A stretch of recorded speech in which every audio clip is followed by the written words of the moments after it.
Hello, should we talk about music? Well, I thought what I'd do today is a quick video on showing some of the most notable purchases I've made during September. I did have a day out with Gavax Man Spins, and that's shown on a previous video, and I bought a few secondhand records there. But these ones are the new records that I bought either off Amazon or from HMV in Newcastle and Birmingham and elsewhere. So let's just get to it. These are kind of the most important records that I bought in the last month or so. So here we go.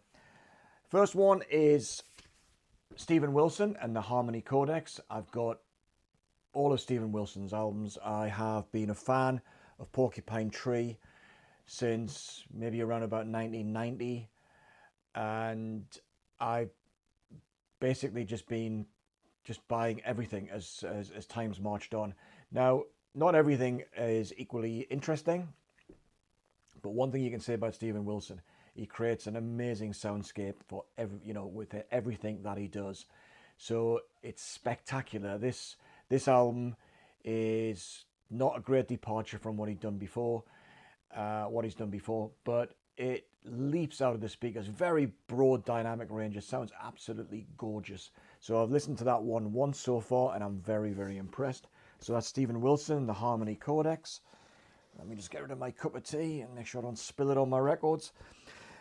This one I bought from a record shop in Cheshire called... I've forgotten what it's called now. Oh, I recommended it to Rob Walker.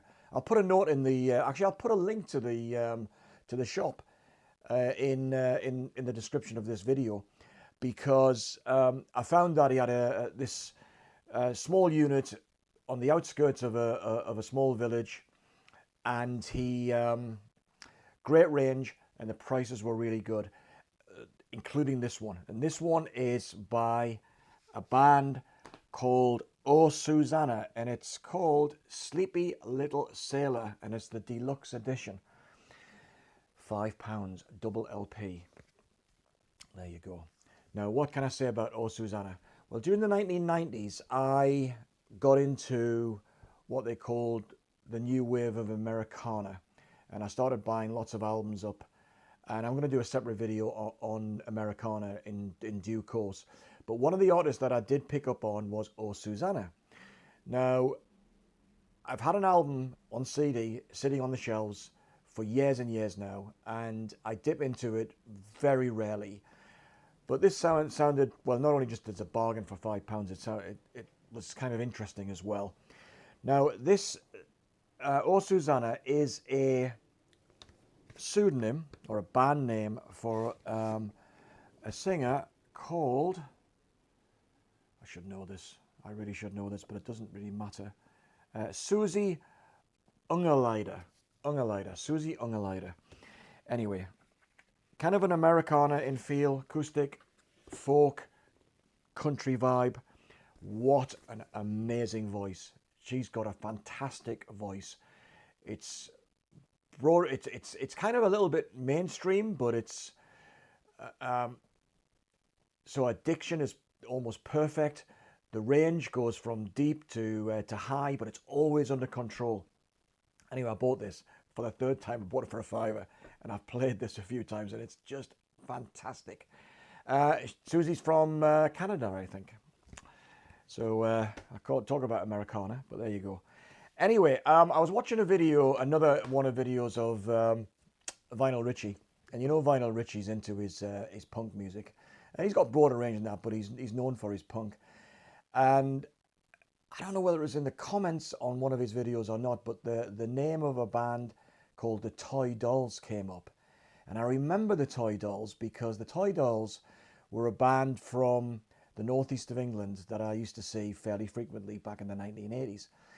And I think the singer, Olga, skinny guy with spiky hair, I think he comes from Sunderland or South Shields, which is close by. And they were always great fun. It was like punk without the anger. It was it was humorous. And I went on YouTube and I saw some live performances of the Toy Dolls, and I thought, Oh, they were so good, and they're kind of still going. Now, I think he moonlights with the Angelic Upstarts or Cockney Rejects, I think, at the minute. Um, but they've been touring on and off for years and years, and they're quite popular in South America and Japan, and I think elsewhere in Europe, maybe. Not so much in the UK, or I've not heard of them on the live circuit in the UK, but that's probably more due to more my inattention than anything else. But anyway, I started watching some of these videos, and they're just absolutely brilliant. Their songs are short, as I say, they're funny. They do a bit of choreography on stage. It's a great fun night out. So I was digging through my 7-inch singles last week or so, doing in preparation for a video on the double 45s, the two 7-inches in a single pack, and that video's sitting on the channel fairly recently. But I came across this EP, and it's the Toy Dolls EP. Now this one, it's got 4 tracks on it, 5 tracks. Well, it's really 4 tracks, but the second one's a medley. So Tommy Cowie's car. So Tommy Cowie was a car dealer, a car dealership in Sunderland. I don't know what happened to Tommy Cowie. He's probably dead now, of course, because he was getting on a bit back in the 80s. Then there's She's a Worky Ticket. So she's an agitator. Everybody Jitterbug. A version of Teenager in Love going into I've Got Asthma. So it's, and they do that on stage. It's really quite funny. It's a good song. Anyway, this EP, I was checking it out, and I on Discogs, it's worth about 150 quid. So if anybody wants to buy it, it's not quite for sale yet. But anyway, to get to the point, I bought an album, and it's the Toy Dolls on stage in Stuttgart in Germany. And this is kind of what they look like on stage, and it's just brilliant. It's recorded in, when is it? It was released 1999, so late 90s, and some of the song titles are absolutely great here. So Dig That Groove, The Lambrusco Kid, She's a Leech, I've Got Asthma, She'll Be Back with Keith Someday, Fisticuffs in Frederick Street, My Girlfriend's Dad's a Vicar, Yul Brynner was a skinhead. They do a version of Eine Kleine Nackenmusik. Fiery Jack. She Goes to Fino's. Dig That Groove, of course. Raiders of the Lost Ark. Glenda and the Test Tube Baby. And then their most famous song, Nelly the Elephant, which I don't have on 7-inch singles, sadly. But yeah, anyway, this sounds great. It's punk, but it's... I think they were classified as part of the Oi movement, but it's not like raw punk. It's just, the playing is so good. It's so precise. The rhythms are just, it's fast, but it's short and sharp and on point, and it's just brilliant. It's really good. Toy Dolls. If you're into this punk, you got to hear it. It's like punk pop. It's just brilliant. This one I bought on an Amazon special, and that is Nick Cave and the Bad Seeds, Wild God.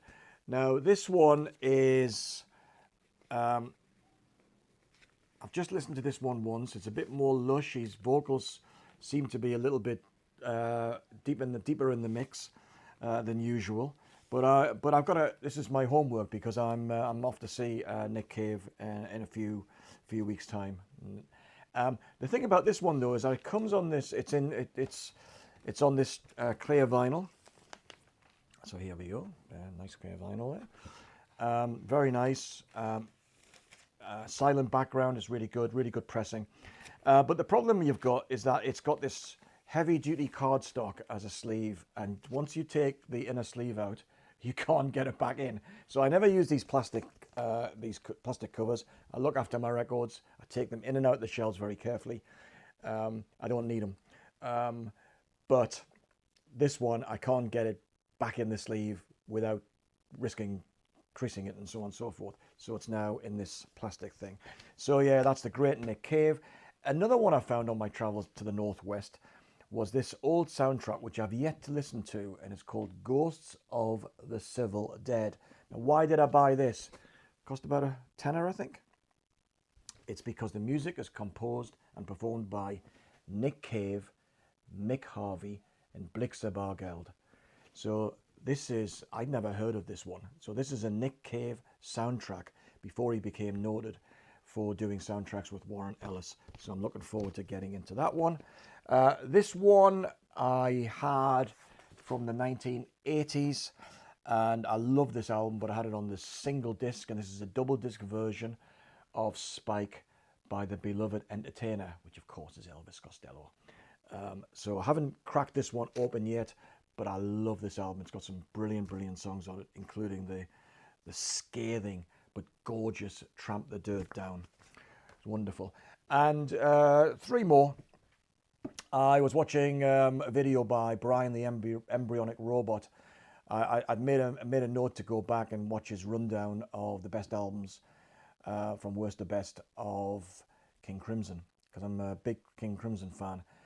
Got loads of vinyl, but Brian showed a couple of pieces of vinyl that I didn't have. And the first one is the reconstruction of Light, which was the construction of Light back in the 90s, which is good but not great. But this is a fantastic cover. Look at that. Isn't that beautiful? Absolutely beautiful cover. Great package. The King Crimson reissues are absolutely fantastic. So gorgeous. Haven't listened to that one yet, but I had to get this one because I had this one on CD since it was released. And this is another King Crimson album called Thrack. And for years and years, I couldn't get away with this one because this was as far away from the Mellotron-based symphonic rock of the first album, and didn't even match the beauty of things like Starless. Much more aggressive and modern sounding. But last year, maybe earlier this year, I really went back to Thrack big style. And this album is absolutely fantastic. So Brian showing it meant I had to go and buy it on vinyl. And finally, an artist that I almost saw in 2016, but circumstances dictated that I couldn't actually go to the gig. But this is an artist, a singer that I've liked for a very long time, although I've never seen her live. And this is a reissue, not just a reissue, it's a re-recording of, I think it's a second or third album, but it's called Sweet Old World, and by Lucinda Williams, and it's called This Sweet Old World. Now, I've listened to this, it sounds just like the original. I've not done an A-B comparison, it's a while since I listened to it, but Lucinda Williams, great. I mean, I would classify her under the Americana banner genre too. So, yeah, so that's, it's good, as expected. But yeah, great stuff. So anyway, that's what I've been buying in September. So the best of what I bought during the last few weeks. See you in the next video.